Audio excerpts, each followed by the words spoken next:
সমীকরণ ধরে শ্রীলঙ্কার সাথে পারলাম না এই গ্রুপ পর্বে ম্যাচ কেন পারিনি, আমার মনে হয় আমরা অঙ্কে কিছু কাঁচা এবং অঙ্কের সেই ভুলগুলো বারবার করে যাচ্ছি। শ্রীলঙ্কার সাথে এখন হয়তো রান রেটের ব্যাপারটি আসবে না, কিন্তু যদি সেই ব্যাপারটি চলে আসতো তাহলে কিন্তু কয়েকটি ব্যাপার আমাদের সামনে চলে আসতো। যেমন শ্রীলঙ্কার সঙ্গে কিন্তু আমরা তাসকিন লাস্টে যে 22টা রান দিয়েছে শেষ ওভারে, তিনি কিন্তু উইকেট নেওয়ার জন্য স্ট্যাম্পে বল রাখছিলেন, কিন্তু তিনি চাচ্ছিলেন যে উইকেটটা নিয়ে, কিন্তু সেই সময় কিন্তু দরকার ছিল রানটা চেক দেওয়ার। এই যে ছোট ছোট ব্যাপারগুলো, হংকংয়ের সাথে আমরা যে ম্যাচটি 15 ওভারে জিততে পারতাম, সেই ম্যাচটিতে আমরা লাস্ট 6 রান নিয়েছিলাম 2 ওভারে। তো এই অঙ্কে কাঁচা থেকেই কিন্তু আমরা সুপার 4-এ যাচ্ছে। এটা তো আসলে অ্যানালিস্টদের কাজ, এবং আমরা জানি যে কোন জায়গাতে গতকালকেও আসলে হিসেব হচ্ছিল যে ঠিক কত রান পর্যন্ত করলে শ্রীলঙ্কা সরাসরি সুপার 4-এ কোয়ালিফাই করবে।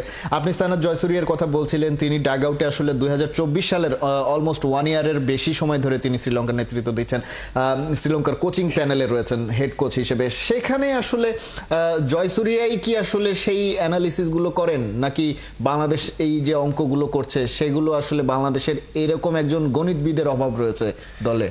আমার মনে হয় যে জয়সুরিয়ার সঙ্গে যেটা আছে, তিনি কিন্তু নিজে একদম তার সময় তিনি সেরা ছিলেন, বিশ্বের সেরা ছিলেন, সেই অভিজ্ঞতাটা তা আছে, এবং তিনি নিজে একজন শ্রীলঙ্কান, সে জাতীয়তা বোধটা তার ভিতর কাজ করে, ভীষণভাবে কাজ করে, ভীষণ আবেগী তিনি কিন্তু ডাগ আউটের ওই কাচের রুমে বসে থাকেন না, তিনি ডাগ আউটের চলে আসেন, কখনো কখনো মাঠে মেসেজ পাঠান। তো তার যে ব্যাপারটি হচ্ছে, এই যে ছেলেগুলা, এদেরকে কিন্তু গত 2 বছরে তিনি তৈরি করেছেন তার মতো করে, এবং তিনি সিলেকশন প্যানেলেও তার মতামত দিয়ে থাকেন খুব প্রবলভাবে।